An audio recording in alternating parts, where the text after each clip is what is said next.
especially when many of these institutions are giving us the great degrees. Yes, You see, yes. and it live, and I ought not to say this because I also received a great degree from a historical black college, and I've not done all that I could possibly do in terms of support. But we need more of that, you see, and I need to become more involved in that because these institutions served as a major method whereby we were able to move, but after we were able to move, then we don't have the kind of unity that could reach back and provide the financial resources for these institutions. And it would be a shame upon us as a people, as a black American people, to allow historically black colleges to fold and disappear. I mean, that would have been an indictment against the black race to let that happen, to sit back and watch that thing happen, you know, regardless of if you have been in college or you haven't been in college. But the thing is that these places, they do exist, and I feel like we're obligated to do whatever we can to make sure that they stay in existence and not be something that folds and fades away. You know, you just can't watch stuff, you know, going down the tube and then just wave goodbye. You can't do without that it having some impact upon you. Absolutely. And of course, what I think the two of us are saying now is that this is one of the elements that will create the kind of unity that we need simply by at least rallying around some of the things that we believe in and some of the positive things that we believe in. And you know, some people would say, and I want to say this, some people would say that, you know, if a black person got a store, then they're going to sell their products higher. And in some situations they do. So I encourage those store owners, business people to make their products comparable, you know, to the products that they can go and get anywhere else. And then folks to trust in your people that are doing these things, that are in business, and support them. Help them do what they do. I'm in business. I got a clothing business that I do, and I've got a telecommunication business that I do as a home-based business as well.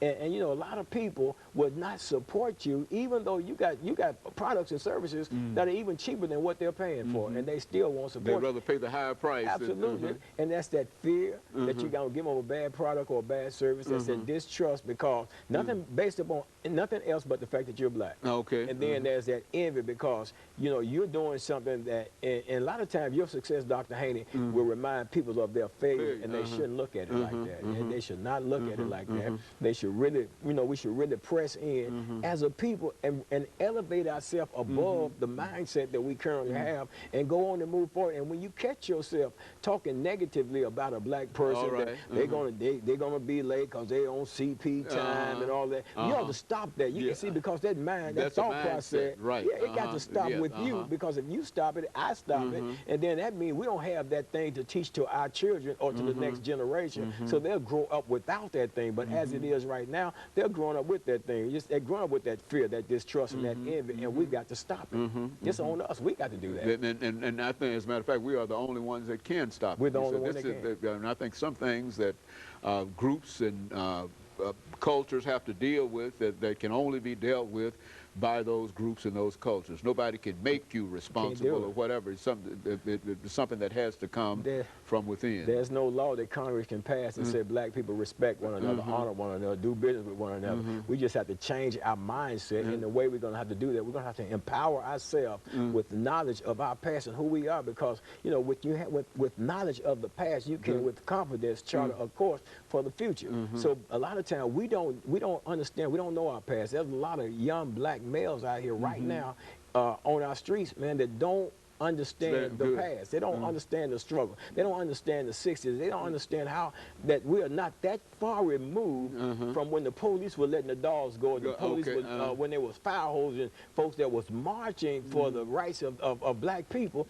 But now once we get those rights, then we want to squander those rights and living in disunity and lack of respect and trust for one another. And we got to stop that, Dr. Haney. We got to stop that. If we don't stop it, we will never, ever experience the levels of success that we can have as a people.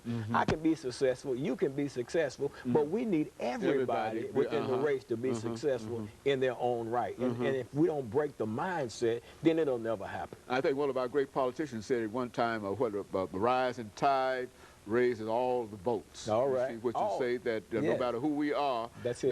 that if everybody worked together, That's then it. whether we're talking about Africans, African Americans, white Americans, Hispanic Americans, and etc. That's right. The only way that all of us can rise is that all of us have to go together. We all have to go together. together. You can't go and leave anybody behind. That's and right. Of course, we've got about a minute before we end this discussion in a real sense today, Pastor Walker, and I just want to thank you for introducing this kind of information to us here today, and for having what I consider to be courage to talk about topics that were race specific, and do it in such a way that is for the benefit not only for Africans but for the benefit for all. Because as the African American goes, so goes America. There's no doubt about that. Absolutely. That if we suffer, then America suffers. Absolutely. But if we can be successful, then America is successful. And I do believe that America is successful, Absolutely. but America can be much more successful than America is. And I just want to thank you for bringing by that information. And let me encourage our audience to tune in again next week for another informative edition of Comments. Thank you and good morning.